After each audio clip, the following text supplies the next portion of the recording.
Ladies and gentlemen of the YouTube universe, what is going on with you on this Friday morning? It is Friday, March 22nd, 2024, roughly 10:21 p.m. California time. I am, of course, your always gracious host, Fallon from GoNootropics.com, coming at you with the coffee cheers. Once again, this is day 5, baby. Days 1 through 4 in the books. Day number 5, Cold Turkey Kratom withdrawal. Yesterday, last night, the night of day 4 was perhaps the hardest night of sleeping I've probably ever experienced. The restlessness was certainly in the legs, certainly in the arms on day number 4. You know, I thought I was going to get off easy with this whole thing because day number 1 and 2, I didn't have the restlessness, just kind of like a little bit. But day number 4, last night, trying to sleep, I'm just tossing and turning all night, right? So sleep, the restlessness, all this seems to come later. You know, days number 1 through 3. You do get hit with kind of the more cold, flu-like symptoms, and then the restless legs, they kind of start to attack later on. So last night I was tossing and turning all night. Felt the phantom of the kraken in the legs. Tossing and turning until I think I must have just fell out because I woke up 7 o'clock in the morning, not really remembering falling asleep at all. So you can power through. If you just power through that restlessness, you will become so exhausted that you fall asleep. You just fall asleep, and the next thing you know, you wake up, right? So that was my experience last night. Yesterday I went to that funeral. That's why I was dressed in that gray coat.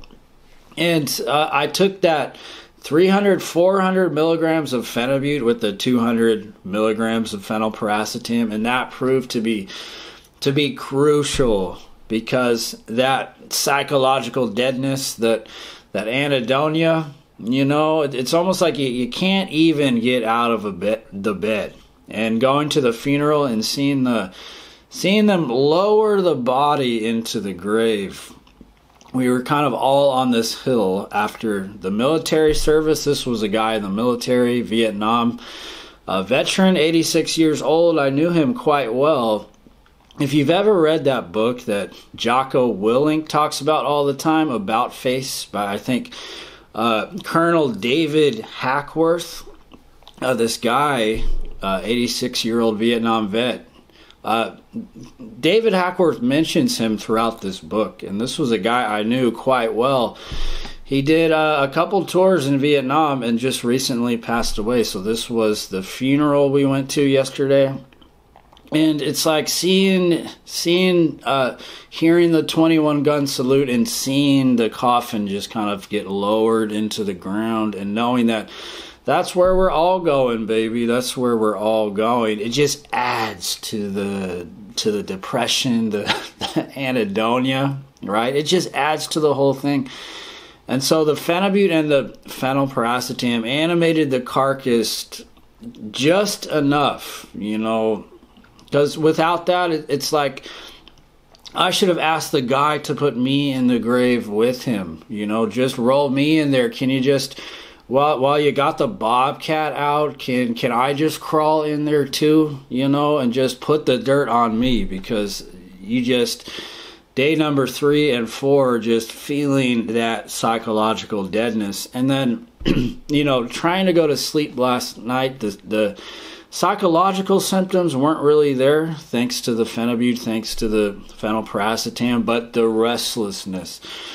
You know, phenibut's only going to take you so far. It will help with the kind of psychological deadness. You know, let's be honest, phenibut, if you got to animate the carcass, it's one of the best in the business. You could go from being just a husk of a person, a husk of a human, to feeling like you're animated and like there's actually life inside of you. So phenibut is great for that. On days like 3 or 4, like the tiniest amount, 300 to 400 milligrams of phenibut FAA can get you out of a pretty tight spot. You know, if you do have to go do something and you just can't drag your carcass out of bed, the phenibut really works well for that. And so does the phenylpiracetam, the 200 milligrams of the phenylpiracetam. I took a little bit of that today.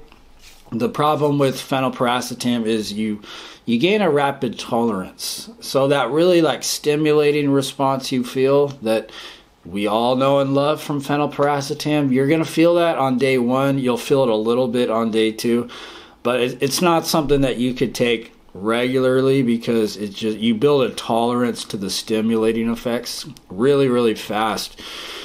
So today I took 200 milligrams of the phenyl P, 300 milligrams of the phenibut. Tomorrow I'll take 100 milligrams of the phenibut. And by that point, the phenibut will be done.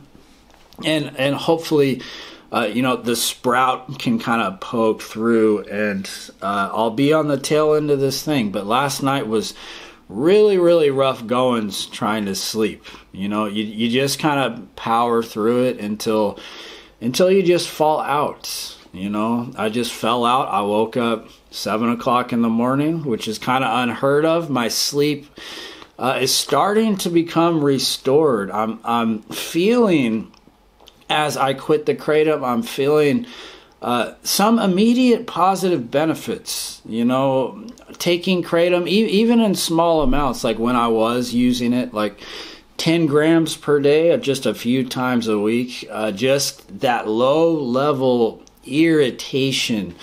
That was one thing that became very intolerable with kratom, is even at low doses, just this profound, deeply rooted irritation over every little thing. It permeated everything I did, just being just very irritated. And the nice thing about quitting is that symptom pretty much resolves itself almost immediately. Like as soon as I stop taking kratom, I'm not irritated at all. So that's kind of nice to see some, at least progress, you know, because you quit, you might not see progress very fast, but you will see some symptoms improve. Like you're just going to be less irritated. If you do get irritated taking kratom, you're just going to be less irritated. And that's nice, because feeling irritated all day long, you know, kratom is not even, it's not even a good drug. It's like, it's the end of the road substance. I uploaded that one video a while ago called Kratom, the end of the road substance. It's, if I could go with my drug of choice, alcohol, I would, because alcohol and pretty much any other drug is far superior to kratom. Kratom is kind of like, thinking about it, it's like it doesn't even do much. It's like it's a terrible drug. It makes me extremely irritated. All it offers is like that slight change in state. It's like that slight change, and it's like quitting the booze and quitting all these things that I know I can't take, you know, it's especially the alcohol. It's like kratom is the one thing at the end of the road. It's like the cookie they give you in jail, right? It's the cookie they give you in jail. It's, you don't get very many options. You get the one cookie, and that's kind of it. And even though it's not the best, it's kind of like you eat it because it's all you have left, you know, after trying everything else, after trying the alcohol and being quite addicted to alcohol for a long time, and being a true to form alcoholic, and experimenting with these other things. Kratom was what I landed on, and it was like, there's nothing left. There's nothing left. It's the last little shitty cookie, stale cookie in the box. There's nothing left in the house, baby. There's nothing left in the house. And kratom is just kind of the one thing you have. And it's better than nothing, right? But at the end of the day, it's like, it's not even better than nothing. You're better off without it, honestly. You're better off without the kratom. because it's just junk. It's not even a good drug. If I had the choice, I would just drink. That's my drug of choice, is drinking. Like, that to me does everything I want in a drug. At least it's fun. At least when I drink, I'm having fun. At least when I drink, I'm not irritable. At least when I drink, there's some aspect of it that's good. With Kratom, it's just kind of like you get a temporary boost in mood that's quickly followed by just massive irritation. You know, it's like just this massive irritation, and it's like you put up with it because everything else you can't really do. Everything else is too hard. The booze is too hard. You know, so you land on Kratom. It's the last cookie in the jar. And you just kind of put up with it, even though it's objectively terrible. It's not even, it's not fun. It's really just the last cookie, you know. So that's kind of the thing. It's like it's the last cookie, and you know what is after, what comes after this whole experience. Like yesterday's video, I talked about coming off short term is kind of, you know, you can manage it and you can get through it. It's hard. It's not as hard as coming off some of these other things. You know, I look back to when I quit alcohol, and it's just, this is by all comparisons a walk in the park, thinking back to my alcohol withdrawals and the DTs. And the horrific anxiety, the satanic nightmares, the hallucinations, the auditory hallucinations, the visual hallucinations. It's like, this is, when I think back to the time I quit a really hard alcohol habit, this is somewhat a walk in the park. Doesn't mean it's easy, but I do look back on that, and I'm just grateful that the experience isn't quite like what I experienced coming off of alcohol. But, you know, once again, this is the end of the road. There's nothing left after this. It's you're faced with the reality that you are that coffee guy at the AA meeting who just drinks coffee, and he's an addict. And it's like, nobody wants to be that dude. Nobody wants to be the AA coffee drinking guy that's like, he's kind of like resentful that he can't use, you know. Isn't there like a resentment that some people can get away with using this stuff but you can't? You know, you're the coffee AA guy after you ditch the end of the road substance, after you ditch the Kratom. You're the coffee AA dude. You know, that's who you are. So you come to terms with that. You know, it's that end of the road 20-foot wave that comes crashing down on you. And it's the reality that this is the end of the road, and 8 months down the road, you see that 20-foot wave come crashing down on you. You wash up on the shore. And you just look back and you realize that the ocean is not for you, baby. The ocean is not for you. You know, where's Waldo? This is like day number 5. It's like kind of your mind is in a spot where you've lost your mind a little bit. And as you quit these things and you go the month, you go the 2 months, you know, you hit these where's Waldo points. It's like, where are you? It's like, you are Waldo. And, you know, you do become somewhat of a shell until you figure it out, until you really bury the horse. You know, you stick the knife in the horse, you bury the horse. You are, in some ways, where's Waldo in a sea of confusion? You know, when you give up your last cookie, you give up your last cope, you are, where's Waldo? And have you ever seen that meme? It's like everybody asks, where's Waldo? But nobody asks, how's Waldo? Like, how's Waldo doing? You know, it's like when you give up your last cope, you are Waldo. You know, you are Waldo. And it's like, not only is where's Waldo, but it's like, how's Waldo doing? Nobody asks, how's Waldo doing? So day number 5, it's kind of like I am Waldo to a certain degree. I am lost in just the sea of kind of confusion. Day number 5, going through this really terrible phantom restless leg symptoms at night, which in comparison to maybe other things is not that bad. It's still pretty bad. I know in yesterday's video I called it kind of harrowing, and sometimes it feels like that. But thinking back to when I quit booze, like that was truly harrowing. Like if you've ever come off of like booze, alcohol, or benzos, like that to me is a truly harrowing experience. So I kind of keep that in mind and realize that, yeah, this is tough. This is tough, but it's not doable. You know, it's like you can kick it. You can kick it, but once again, it's that 20-foot wave at the end as the sun is setting. It's that 20-foot wave that comes down on you and washes you up on shore, and you're just kind of you're laying there knowing that you have to walk away from the ocean. The ocean is not for you. You are Waldo, and you have to go find yourself, right?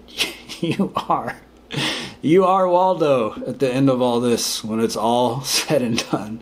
You are Waldo, and you're the only one that's going to ask, you know, how is Waldo doing? Nobody's going to ask, how's Waldo doing?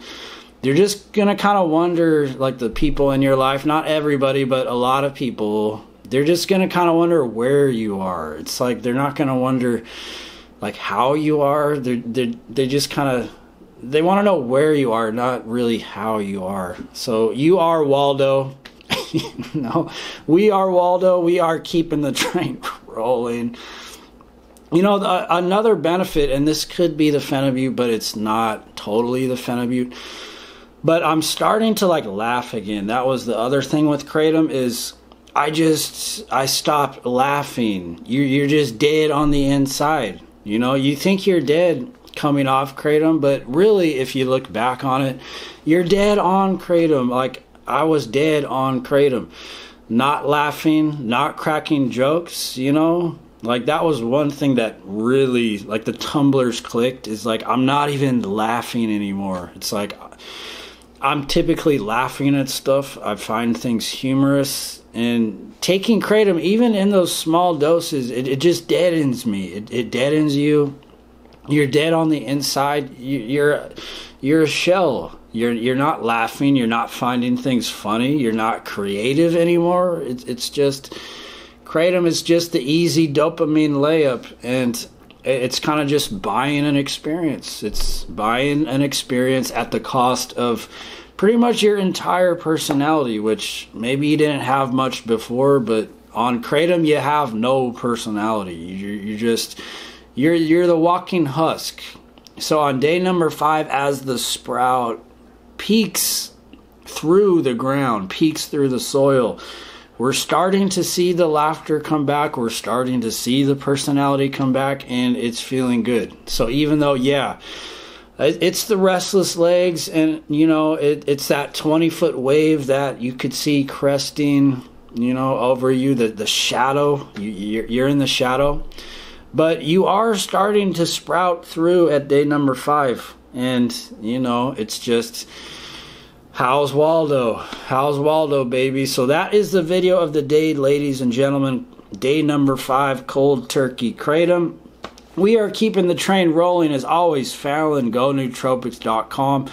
Thank you for watching. Thank you for subscribing. And I will see you very soon. Peace.